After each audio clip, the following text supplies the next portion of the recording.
Hi folks, it's Jay here with Liberty Outdoor Adventures. Today we're going to be whitening a deer skull. This process will work for any type of skull as long as the skull has been cleaned and degreased.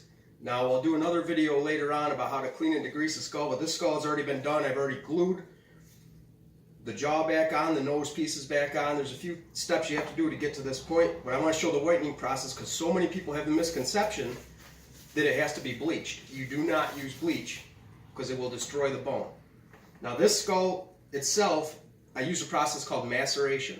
Maceration is where basically you soak it in a bucket for a couple weeks, changing the water every few days, and it comes out spotless. All the nasal bones are still in there, everything's there. You might have to glue some of the teeth back in. Alright, so what you're going to need to whiten this deer skull, first thing you're going to need is a pair of gloves because this stuff will burn your hands. It will whiten. You don't want to get anything on the bone, on the antlers itself. You're going to need some clear plastic wrap for protecting the antlers, and you're going to need some electric tape. I'll show you that process next after I tell you what else you need. You need a cheap paintbrush.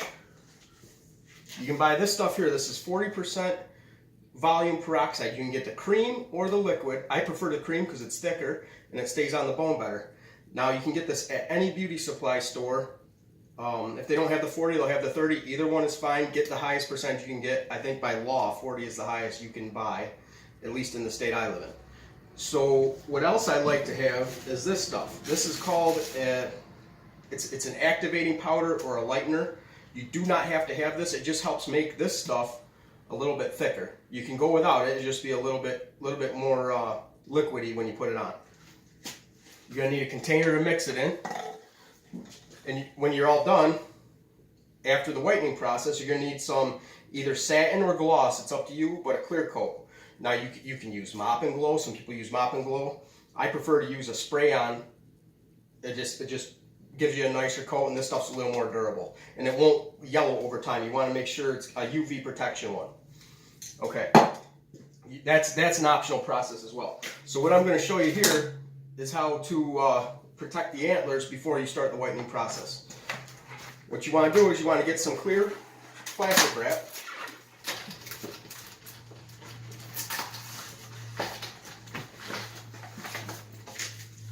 Cut yourself a piece.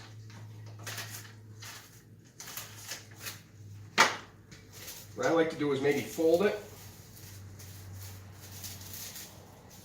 You want to go down the base of the antler, right down here.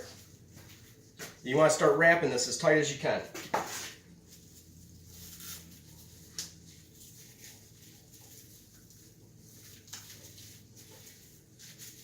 And then work your way up. You don't have to go the whole way if you don't want to. Just high enough to where you trust yourself not to get the stuff on it. Then you're going to take some electric tape.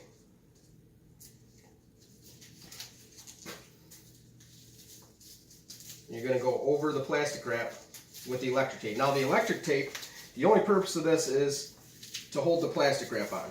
If you use just electric tape to protect it, what will happen is you'll get the goo from the tape stuck to the antlers, and then you got to clean them. So just use the plastic wrap and then go over it with the electric tape, like that.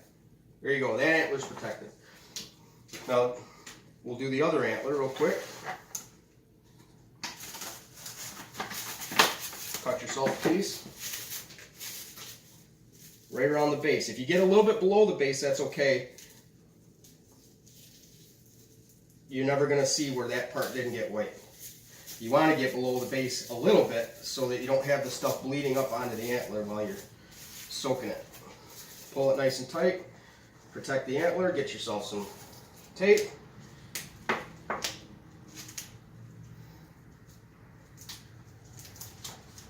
Go around the plastic wrap. Nice and tight. Hold it on there. Okay, both antlers are protected now. Now we can whiten this thing. So what you're going to do, you're going to pour a liberal amount of the salon care. This stuff's cheap too. It's like less than 10 bucks for a bottle this size. This will last you a couple sets of antlers. A couple skulls anyway. I'll fill a cup about halfway. Smaller skull, you can do a lot less. That way you're not wasting. You'll figure out before too long about how much you're going to need. Then I take this lightning powder. And I'll put a good healthy scoop in there. All right. Like I said, this stuff is not necessary. I just like it because it thickens it up, and I think it might help it whiten a little bit. But usually you're gonna do 2 to 3 coats of this anyway, and the peroxide on its own will whiten your skull. You want 30 or 40% though, because it just takes too long if you buy the stuff at the grocery store, the 3%. You mix it up real good. It'll get nice and thick in there. You can see how it's almost like a paste. If you want it a little thicker, add a little more of the whitening powder. If you want it a little less thick, add a little less. All right, so we got cardboard here. You can use whatever you want. You can use a plastic container, you can use cardboard, you can use newspaper will soak through with this stuff. I like to this is just to protect my table. I don't want this stuff all over it. It's just more to clean up. And when you're all done, you can just recycle the cardboard or throw it out. So what you're going to do now is you're going to paint this all over your skull. Try and stay away from the antlers. I know you protected them, but you don't want to have a misstep and splatter up on top because it will whiten your antlers quickly. You don't want that. You want the natural look. And if something happens where you whiten them, there is ways to stain them back. It's just more steps you got to do. And here's why you're wearing the gloves. You can grab right onto this. You get every bit of this thing. Get the teeth, get the jaws. Now some people, sometimes I won't glue the jaws back together. I won't put the nasal bones back together. I'll just whiten them all individually and then put it back together. But this time I want to do it this way just so you can see the whole skull in one piece, what it should look like. You want to get everywhere. You want to get absolutely everywhere. You want to miss anywhere.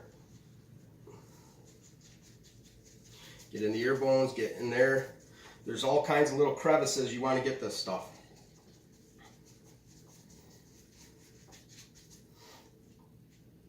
Now, for the peroxide to work, I've found that a little bit, if you can have it in a warm room or have a little heat on it, it will whiten a little quicker.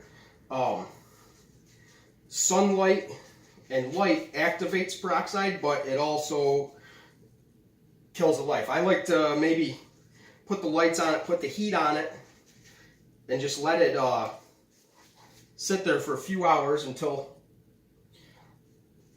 it almost will turn into like a powder. And then you're going to go rinse the whole thing off and do the process again, which we will do in a video. So you want to get everywhere. Now I'm going to go ahead and finish this, and we're going to let it sit for a couple hours. We're going to put maybe a space heater or something on it just to get the heat going on it. And then we'll come back and we'll show you the rinsing off process, and then we're going to do the whole thing again. You're going to leave these right on, do the whole thing again, and we'll see how white it gets. Alright, so welcome back. Here's the skull after one whitening treatment. All we've done since I put that cream on was we've washed it off. So now you can see how much whiter it is from the original video. We're going to go ahead and I'm going to put another treatment on it. Well, what we did was we let it dry overnight. You want to let this dry. You don't want to put it back on it wet, so you can kind of see how white it is. You won't really know how white it is till it's dry. So now it's dry. We can tell we're going to put another coat on it. 2 is probably going to be good for this because this has gotten pretty white right now. So we'll put another coat on, and then I'm going to show you how I put the heat on it. And then we're going to leave it for another few hours, wash it off again, and then dry it overnight again. And then tomorrow we're going to put a top coat on it, shine up the antlers. I'll show you a little trick for those, and then this thing's going to be done. So right now we'll mix up just like we did before. Take more of our Salon Care 40% peroxide. About half of a solo cup, so all you're going to need for a skull.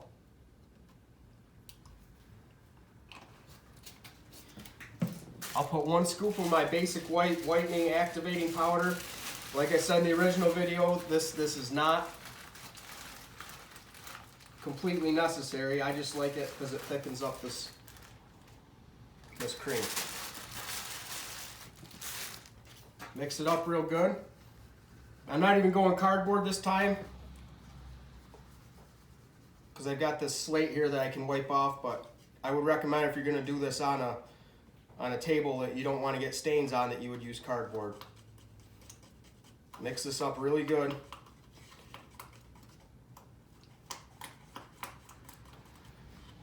show you the consistency of this. I don't know if you can see that. It's almost like a white paste. You can make it a little thicker if you want to. This is probably just fine like this. And then, again, make sure you got gloves on, taking care not to get any of this on the antlers. You're gonna go ahead and you're gonna cover this whole thing. I like to just start right at the top and work my way down. You can definitely see where you have been and where you haven't been, so you'll know if you've missed anywhere.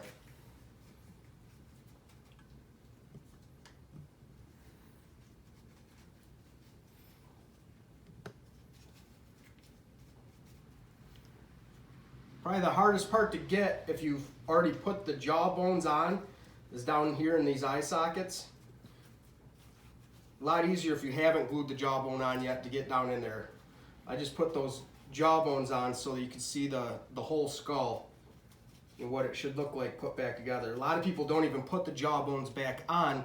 If you were to have a taxidermist do a European mount for you, most of the time they're not even going to put that bottom jaw back on. It's just going to be the top part. A lot nicer when you can do stuff yourself. You can have it exactly the way you want it. Get everywhere with this stuff. You gotta get the teeth, get underneath. There's a lot of crevices underneath here where the skull attaches to the neck. These sinus cavities right here have a lot of little nooks and crannies in them you want to get. Get down inside the nose. All this stuff can be washed back out later. You want to get everywhere.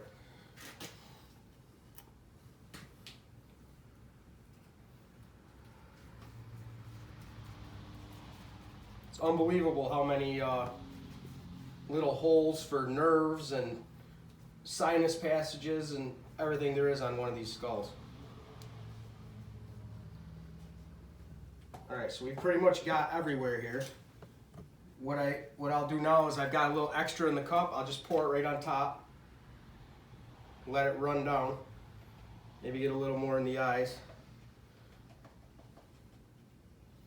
That way we know everywhere's covered.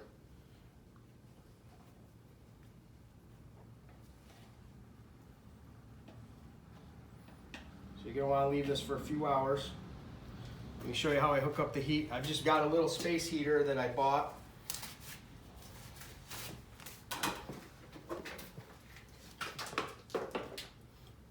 I'll spin it usually face on like that.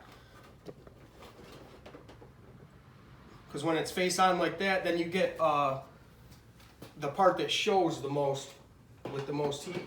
Might just prop a little something on it to angle the heat down a little bit. And just let it sit like that for 3-4 hours. And then you're just going to wash it off and let it dry overnight. And that's it. See you when we get back.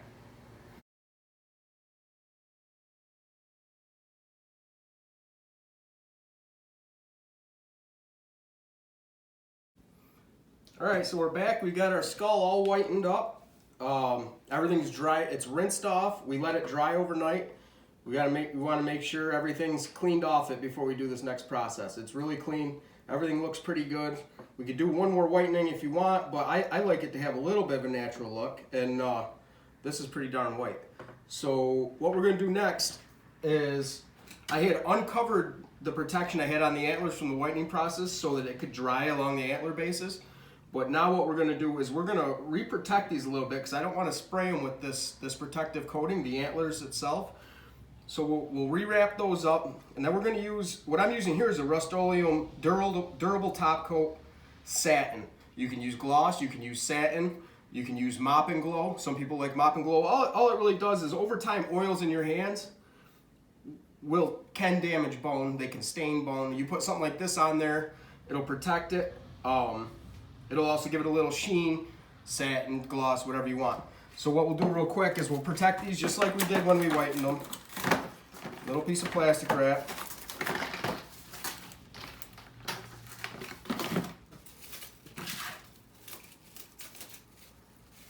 Just because we don't want to get that spray on there. We're going to do a little something else to shine up the antlers with a more natural look.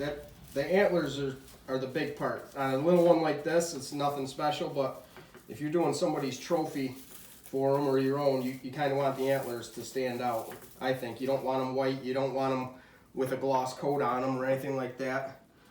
You want them to look like they just stepped out of the woods.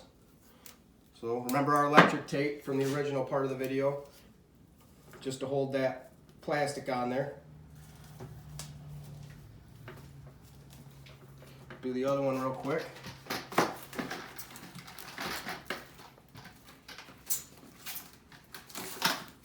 You don't have to put any coating at all on the skull. I like to, just for the reasons I told you. I mean, it's totally preference. If you want it to look like this, sometimes this will collect dust and stuff too if you don't have something on it. Over time, it'll really, like, look at this one up here. I don't know if my camera can pan up there, but this one was whitened years ago, not by me, by somebody else. It was given to me as a gift, and you can see how it's yellowed over time because there was no protective coating on it, and I don't really know that it was whitened the correct way either. I believe that one was boiled, and when you boil something, you can deteriorate the bone quite a bit. This method we've done here, we've done nothing that's going to harm the bone. Peroxide is harmless to the bone. We didn't deteriorate it by heating it. We macerated it when we cleaned it. Completely non-invasive process. So now we got the antlers covered up. I'll just hold it by one antler.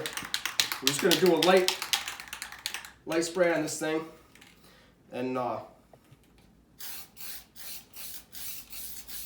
light at first. You're going to let it dry, and if you want to do something else later to it, like a little more, you can, but you don't want to add too much to this.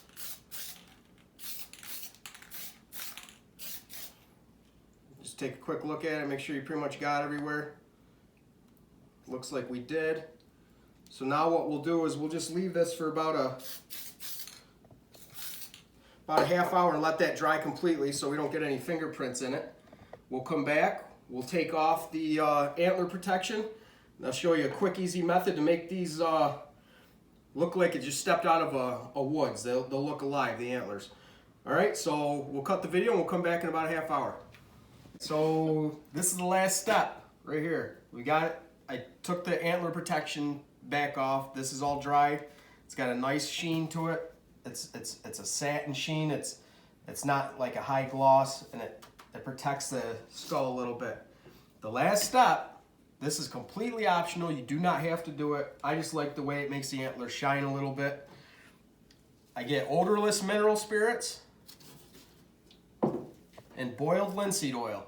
You can get both of these at pretty much any hardware store. What you're going to do is you're going to take a little container. You're going to mix 50-50 linseed oil and mineral spirits. Mix it up. Take yourself a rag. You probably should wear gloves. This stuff can stink a little bit.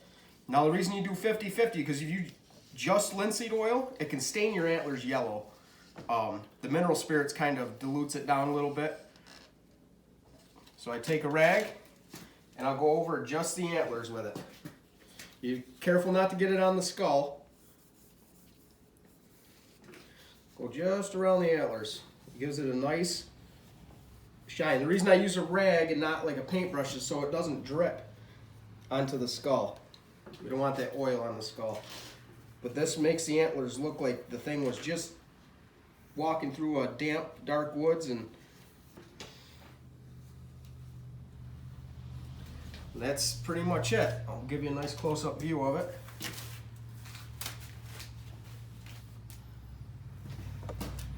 You can see how that made those antlers shine up a little bit. Beautiful. It's just a spike, but you can do this with any skull. Doesn't have to be a buck. You can do doe, you can do beavers, whatever you want. And that's going to look real nice on a wall. You can put a screw in a wall like that. You can buy a plaque, whatever you want to do. So I hope you enjoyed the video, and if you want to see me do any other ones, leave me some suggestions in the comments, and we can do another how-to on something else.